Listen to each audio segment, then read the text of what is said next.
Hey there, welcome to another edition of the Wisdom Gifts 2 podcast. Who am I talking to today? I'm talking to Alex Davis, a CPA and a CFP, and so much more. Check out the interview now. Welcome, Alex. I'm so happy to talk to you. Thank you. I'm so excited to be here. I'm loving the project. Yeah, oh good. You know, your chapter is really going to touch hearts and open up minds and just help people so much because you talk about money and mindset. But before we get to that, let's talk about your journey of becoming a certified public accountant. I can't even imagine because money and numbers are just like, ah. So what drew you to this world? Having a stable job.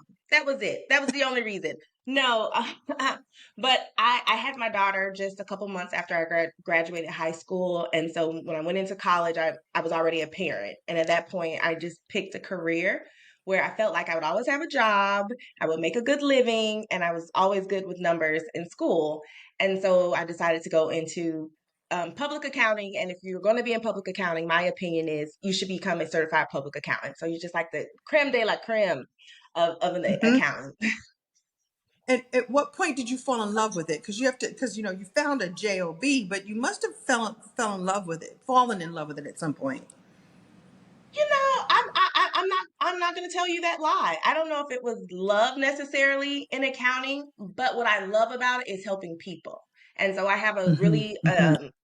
a really big knack for just helping people understand things that are complex or things that usually they run away from. They're like, oh, I don't really like taxes. So I think it's more of serving my clients that I love about being an accountant because especially when you explain something to someone who I work with a lot of individuals who they get behind on their taxes or someone has really taken time to help them understand. And when I see the light in their eye, like, oh my gosh, I get it now. I understand why this is important. Oh, I see now. And that lights me up because now I'm not just helping them, I'm helping them and who they're going to touch. And so it's just like, it's the bigger picture for me. I love that. All right, good. Well, thank you for your honesty around, you know, finding the place of it that you could get lit up. And and now this other piece of it that I think is so necessary that I can tell really lights you up is the conversation around shame and money and mindset and what drew you to really want to help people specifically around that. I have my own journey through shame, which I share in the chapter. But what kept happening is when was working with clients, I would sometimes see like why how did it get this bad? Or why did it take so long to Mm. raise your hand and ask for help? And the common thread was I didn't know who to talk to. I was ashamed. I was embarrassed, especially when you're a certain type of individual. I work with a lot of like high achieving women, like they're bosses. They are killing it in so many areas in their life. And then this is one area where it's like, I'm not quite killing it. And in fact, it might be dead at this point. And so being able to actually be a voice for someone to come in and say, hey, I got you, sis. Like you are safe, letting it go. And so I think just being empathetic has allowed me and understanding that if you don't speak to your shame, if you don't overcome it, it just festers and grows. And I'm like, no, if I can be a solution, I want to be a part of that. That's necessary, really, really necessary. And I think that, you know, well, you tell me, would you say that having shame or having, you know, what we might call negative feelings around looking at your money and looking at your taxes in that way, does that then push the solution back even further? Would you say, you know, push the answers, push the breakthrough away even further if you've got like this shame wall in front of you first? Would you say that's the case? Oh, you are spot on because what happens is a lot of times instead of dealing with it, you kind of avoid it and you're like, I'll deal with it next time. And next thing you know, you look up and it's 3 years later. And so I think that puts the block. And then sometimes just having the shame, you can't even think about the solution. Like the solution could be right in front of you. Like your neighbor could be an accountant and could help you. But because of the shame is there, you're even hesitant to even identify what are my options. It just can sometimes feel almost hopeless. Right. So why don't we talk about what might be some costly mistakes by not really looking at your financials in the way that you could and should? And I'm going to say should because I don't want to put more shame on it. But Right. what are two of the most costly mistakes that you see in your view, in your work? Is getting behind. So I think that's where a lot of times, especially on my tax side, um, 1 year you don't file, and then it becomes 2 and 3. And what happened? And so one of the mistakes is not just dealing with 1 year at a time. I think a lot of times we're looking at, Mm, oh my gosh, I have to get them all done. It's like, no, let's focus on 1 year at a time because that will build momentum, and it saves on penalties and interest. And we love saving on penalties and interest. And so being able to at least start with one. So that, I think that's the first mistake is getting behind and then just letting it grow. And then another one is just really not looking at your numbers. That's really huge for a lot of my clients is just not looking, saying, "Oh, I'll worry about it later," or I can't deal with it right now, so I just won't look at it," as opposed to being able to just look at it as data. And I know it's sometimes it can be tough to release the emotion around it, but just taking moments to have, I like to call them little money date nights, to just take a minute to look at your bank statement, look at your credit card statement, and see, yeah, and see what it's doing, and not holding any judgment, but just saying, okay, what are you working with this month? How did we do this week? And maybe you're meeting with like a girlfriend type of thing, and then sometimes it can take the pressure off because not looking is when what happens is it spirals and it gets out of control. So those are probably the two mistakes. right. So wait a minute. You said you call it a money date night? Yes, a money date night. And so, I like to, whatever you want to do, because money is like to be in a relationship. Now, I don't know about you. I'm not staying with any man who like is constantly ignoring me, who doesn't talk to me, doesn't call. No, we're not staying together. We're gonna have to move on. You have to call me or something. And so that's how it is with money. And so sitting down, like, okay, what plans do we have with ourselves? And then you can keep it simple. Maybe it's just, this date we're just going to look and see where did we go this month or this week, and then you just go through and just looking through your statements for, okay, where did this money go? And so sometimes it can take away some of the pressure. And then I like to have a little wine myself, so I'll pull out my little wine and just block off a certain amount of time, and it's just dedicated during your money. That has worked for me and my clients as well. You just gave me a great idea. So I'm going to tell you what I'm going to do. So one of those people, I subscribe to a lot of subscriptions and things, and especially a lot of business things. And then month after month, $30, $27, $50 just get taken out. And I forget to, and I go, oh, I forgot to cancel that. And then the month goes on. Oh, I forgot to cancel Yes. that. So I'm going to, because you said so, I'm going to make a money date with myself to one night. I'm going to go through all my PayPals because I have subscriptions that just go, go, go. And PayPal date night and go like, do I still want this? Do I still need this? Let me, and then next time I'll go through a bank statement and go like, what am I? So this is great. I love the idea because it does Yay! seem her and a big task. So thank you. I'm taking me and my money on a date. Nice. Yes, Thank I you. love this so much. And do you find that it gives your clients more? Well, first of all, it sounds to me as if you're injecting fun, fun in finances. Like we love making money, we love spending money, but we don't always love looking at it. So it sounds like you're making it fun and joyful. And you said something else I just really want to highlight too, Alex, that it's just data, it's just information. Yeah. And if you look at it, as just it's just data, and if you decide to date your data, then you can make it a joyful experience. Because what happens on the other side of that with your clients when they begin to look at it a new way, or they follow some of your advice? What happens with them then? Oh man, they're like unstoppable. No, what really happens is a lot of times they start seeing that, man, this wasn't as daunting as I thought, and it takes a weight off.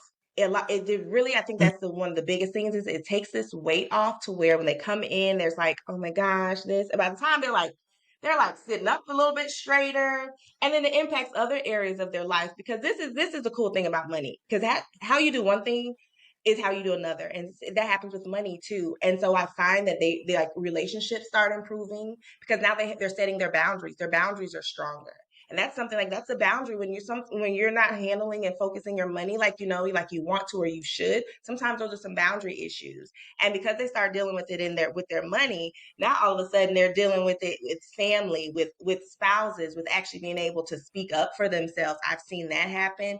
And that's my favorite part because you sometimes have to be a little sassy and just stand up and make sure that you're getting what you need. And so when the boundaries start improving, I love that. But then also they just start getting to their goals quicker. And so we have these visions of what we want to achieve. And if you're not monitoring your money, sometimes you get off track from it. But then once we start working together and we're looking like they're able to actually achieve their goals quicker. And it's just like, who doesn't like checking off a checkbox? I mean, I love a checkbox. And so crossing through the list and things like that. And so it's just yeah, that's really yeah, that's just some things that they do. What I'm loving about this conversation is I'm watching how lit up you are about this. When I first asked you, well, what made you go? What made you fall in love with accounting? You're like, da da da da. I didn't fall in love with accounting. I fall in love with what I can teach, what I can share, and this is a personal journey that you went through as well. Do you want to share a little bit about how you came to this realization for yourself? Yeah, so I don't know how much detail I can go about my chapter because you need to grab the book. Make sure you have your copy of the book. But me personally, I spent it was over a decade in a relationship with a man who was married. Now he was not married when we got together, and there's still like parts of me who doesn't like to share that because the shame. And it's like I've spent a lot, probably a small fortune on therapy and life coaching to like navigate some of these things, but there's still just that little piece that's like, man, it was like this because it's something that like that wasn't in my character, like that's not what I do. But I found myself in a relationship with this individual, and we eventually had a daughter together. And the issue is that I was accomplishing so many things. No one would have known unless you were in my close circle. I was still becoming a CPA. I was still climbing the corporate ladder. I was, still purchasing my homes and all these things. But then I still had this like little secret life going on. And so when I eventually went into my business full time, I found that I was hiring the coaches, I was doing all the things, and the business wasn't moving like I wanted to. And I knew I could be bigger, but I did not want to be seen. And so it wasn't until I Mm. actually was able to deal with that shame and actually speak to it and start working through it. It's like just being brutally honest, but with compassion and love to myself.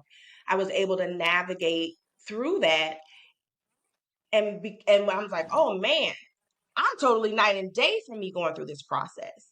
And so I make sure that I speak about that when I'm working with my clients because sometimes, and a lot of times, we're not saying what's really going on. And unless someone asks you a specific question or you've done something to where they feel safe to share with you what's going on, that they just continue not dealing with it. And I know because that's what I did. I was like, oh well, I'm just not going to say anything, I'm not going to deal with it, but it shows up. And so that journey through the process, really I was like, man, this is a big freaking deal to people. And so because of that, I just make sure that I hold space. Oh, Alex, that's so wonderful, wonderful and vulnerable. I was trying to combine the words there. It's vulnerable and wonderful all at the same time. And I told you about that as I was reading your chapter. I thought, here's someone who is willing to share her journey, share, and like you said, with love and compassion. That we know that the shame is there, but the way to deal with it is not to cause more shame for yourself. It's to go, now I have awareness. What am I going to do about it? And I just want to really commend you for not only doing it in your life, but then sharing that gift with others. And you will free so many. And like you said before, you help one person and then that then permeates in all areas of her life. I just wonder how many, the phrase I like to use is the ripple in the pond, how many ripples and how many ponds you have already caused by doing it for yourself and then shining the light for yourself and for others. So thank you for doing that. Thank you. And is there any other advice? Like, you've been dropping nuggets all along. Is there any other advice that you would share? Maybe what's the first thing that someone can do when they listen to this and they go, ooh, let me raise my hand. That's me. I've got some shame around money, around my taxes, around my finances. I don't even want to look at it. Maybe what's the first thing that you can do to enter into this journey? I think just even what you just said, them raising their hand and just being aware of, whoa, I have feelings coming up and I've got some shame going on. And then if it's either just writing it down, if you can do in your notes in your phone or on a piece of paper. I'm a journal lover. Journaling it out, just being aware of what you're feeling and about what, just being honest with yourself and just getting it out of your head. And even I love recording voice notes because there is something about just saying it out loud and then hearing it back that just it like you're like, oh, I hear that. Or even just saying it out loud. And so hopefully no one thinks I'm crazy when I'm in the grocery store, but just say something out loud. Or if I'm at home, if I'm thinking something, sometimes if you're in the pattern of about to go do some retail therapy, sometimes I'll say stop. And even just hearing yourself say stop as opposed to just thinking it stops your pattern because now you just heard it. And so Mm. I was all of that to say, just acknowledge the first step. Now I'm giving you a bunch of different ways of how you can acknowledge it, but just acknowledge it. That is literally the first step because then you can decide, okay, where can I go next? So that would be my first step. Right. So I love that first step, and I'm going to share with you what I think is the second step. I think the Okay. second step is for people to reach out to you. I think the first step is to acknowledge and stop and talk to themselves. And I think the very next step is to reach out to you because you have created containers for people to come and work with you to get the help that they need to expand. Because what you described was so powerful. What how someone feels, how women feel after they look at it, after they do the work, it just helps every area of their life, the confidence, the sassiness, the boundaries. And so I think step one is awareness and step two is to reach out to Alex. So that's what I'm deciding. Like step two. I agree. I concur.